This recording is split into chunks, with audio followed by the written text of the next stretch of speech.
all depends. So if you are in the government and you were not a big fan of the nuclear deal that was signed a few years back, you're probably having this attitude of, I told you so, and in a way kind of happy about what's happening right now. If you were part of the government that you were in favor of the nuclear deal, you're probably right now very quiet because you don't know what to make sense out of what's happening in the White House today. Now, as for the private sector, well, remember, private sector, after many decades of isolation, they finally thought that they were going to rejoin the global economy and there's going to be tremendous amount of foreign investments. Everyone will come to Iran.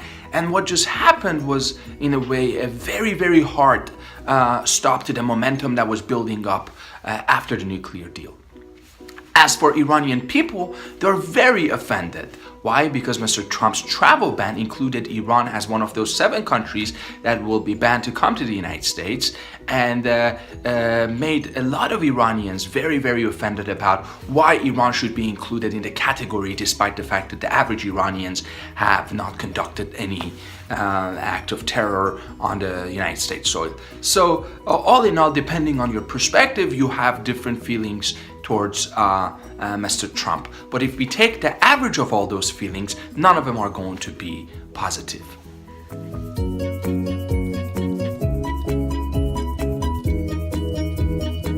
It's very hard to figure out what Trump thinks about Iran, because what we've seen throughout his campaign, there has been a lot of noise about Iran, and after he took the office, there has been a lot of talk about Iran, a lot of tough talk. For example, he tweeted a number of times about Iran. His former national security advisor put Iran on so to speak, notice, and he also said on tweet, "Don't play with fire," talking to Iran. So we don't know. There's a lot of noise, but what we do know is he definitely wants to address Iran in a much more aggressive manner, perhaps much more aggressive than former President Obama.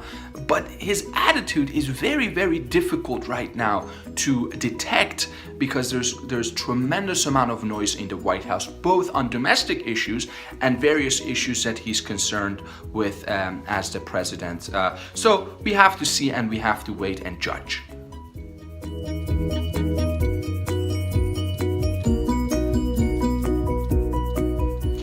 We think the nuclear deal will survive. At least the probability of it surviving right now is very high. Remember, this was an arms control deal. It has been signed for 10 years, depending on your perspective, but let's just say 10 years. A lot of people are not very happy about it. But if we look at Trump's attitude from the campaign all the way up to the White House, it has changed dramatically. First, he said this was the worst deal ever.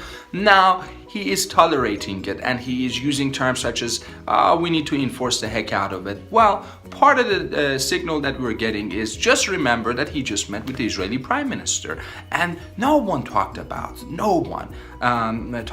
getting rid of the deal. And in fact, they said we need to enforce it more. So the probability of the nuclear deal surviving for the duration that it was signed for is for the time being very high.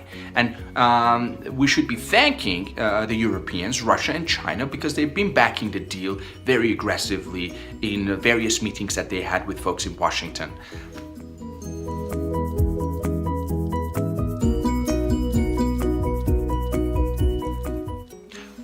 Well, the outlook on sanctions are not extremely bright, depending on where you are sitting down. If you're in Tehran, you should be a little bit worried, and here's why. Nuclear sanctions definitely are not going to be something that we're going to put it in the bank, so let's put that aside. But there are going to be other types of sanctions on military establishments and military programs, as well as sanctions on non-nuclear, including human rights. We think the United States unilaterally will increase the sanctions immensely. So the sanction regime is back, unfortunately, in place, unfortunately for the private sector.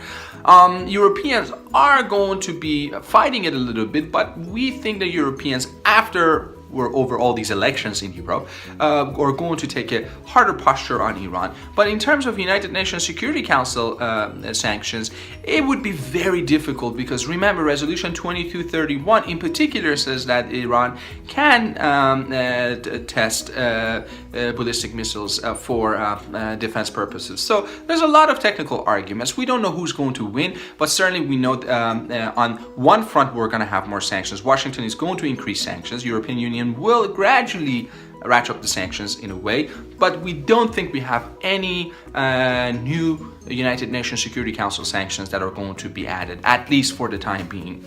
So this is going to further, in a way, stop the momentum that the private sector has been building in Iran. Why? Because they don't know what to do and they don't know how to react. The most important part is going to be financial sanctions. So we won't be surprised if we see U.S., in particular Washington, decides to again isolate Iran from a financial standpoint unilaterally, which will send bad signals to other business communities around the world, Europeans, Asians, not to do business with Iran. But the business with Iran will continue.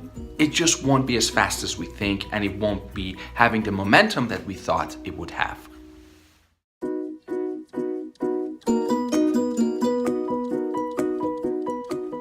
Well, depending on how you're going to define conflict, do we see the possibility of a full-scale war between the United States and Iran? No, we don't. It just probably most definitely will not happen. However, will there be more friction regionally?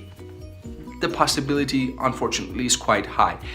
So at this time, what we're seeing is US-Iran tensions are escalating and increasing, but we don't believe it will increase to a level that would probably pull both countries into a full-scale war just yet. But we have to see. So at this time, the possibility is very, very limited.